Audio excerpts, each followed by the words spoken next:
Rafael Buelna Tenorio fue un joven militar sinaloense que destacó en la lucha revolucionaria por su pasión y compromiso con las causas del pueblo. A un año más de su aniversario luctuoso, Teodoso Navidad Salazar y el maestro Gilberto López Alanís nos cuentan más de la vida y legado del Granito de Oro.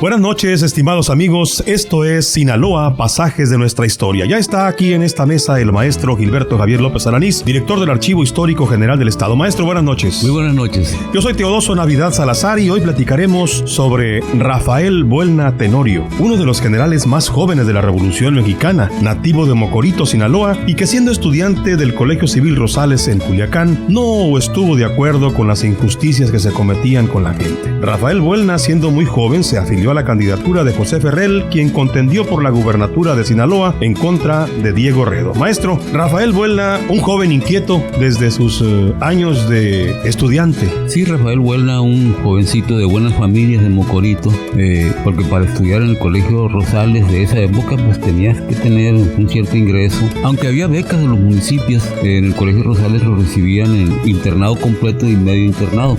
Rafael Buelna era interno de tiempo completo y ahí convivía con sus amigos, los alumnos del Colegio Rosalino, y de alguna manera Rafael Buelna era muy inquieto, era muy buen lector. Leía las novelas de la época, unas novelas muy injundiosas de Vargas Vila, por ejemplo, donde hacían soñar a la juventud en proezas, en asuntos extraordinarios, y imbuido de esa fantasía y de esos ideales, porque debe haber leído también obras de carácter social.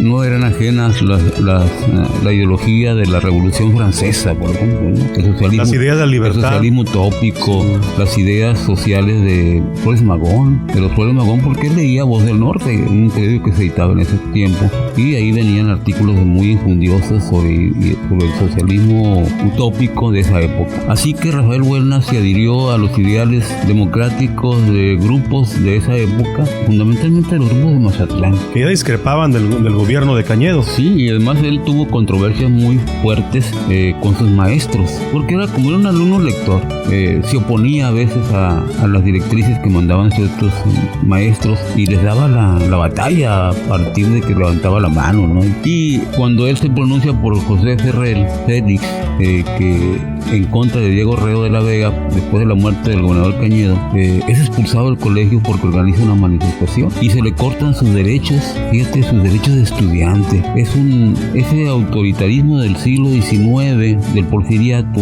le cortó los sueños a un jovencito y lo expulsan y casi lo degradan públicamente. Le hacen un juicio que encabeza el rector Paliza. Ruperto L. Paliza, y los alegatos son en verdad muy fuertes, muy dolorosos. Y si tú lo analizas a partir de los derechos humanos de hoy, te vas a dar cuenta del sufrimiento que sufrió este joven. Que fue una infamia, ¿no? Que fue una infamia, claro. Y él tiene que irse a Mazatlán, se refugia con sus parientes, los Valadez, que ya estaban en contra del grupo de los científicos, porque en ese momento se estaba reorganizando el puerto de Mazatlán en el sentido urbanístico. Y a esta familia la dejan de fuera, los grupos centrales los hacen a un lado y ellos comienzan a organizar una oposición política a través de Heriberto Frías, un periodista, y un periódico que ellos tenían, y comienza a gestar una efervescencia que es aprovechada después de la muerte de Cañedo para poner un candidato alternativo al de José Ferrell, al de Diego Redo de la Vega, que era el candidato de los científicos. Rafael Buelna se vuelve entonces simpatizante de la candidatura de José Ferrell Félix. ¿Él participa como orador arengando a la población a votar por Ferrell? Claro que sí, en Mazatlán ellos organizan mítines, obras de teatro, editan periódicos, volantes, hacen concentraciones de rancheros. Hasta allá llega Juan Carrasco y Ramón Efiturbo antes de destacar como generales, y reciben toda la influencia de Heriberto Frías, un gran ideólogo, un gran escritor. Él había hecho ya la obra de Tomochic, de aquella santa de Cábora que había levantado a los grupos indígenas de Chihuahua, ¿no? Ajá. Entonces él tenía mucho prestigio. Él había escrito esa obra y Porfirio Díaz lo había condenado a muerte. Se escapó, le hicieron un juicio militar porque él estudiaba en el colegio militar de Heriberto Frías, y se escapó del juicio militar y se refugió en Mazatlán, y ahí estuvo hasta que se adhirió al ferrerismo y ahí siguió trabajando.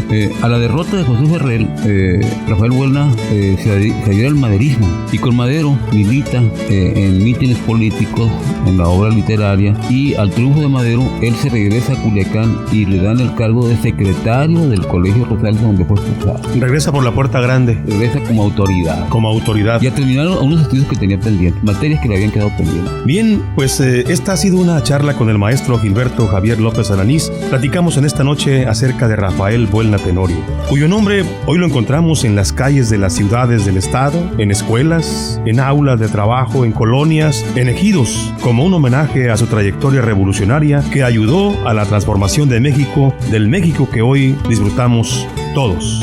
Esto ha sido Sinaloa, pasajes de nuestra historia. Habló para ustedes Teodoso Navidad Salazar.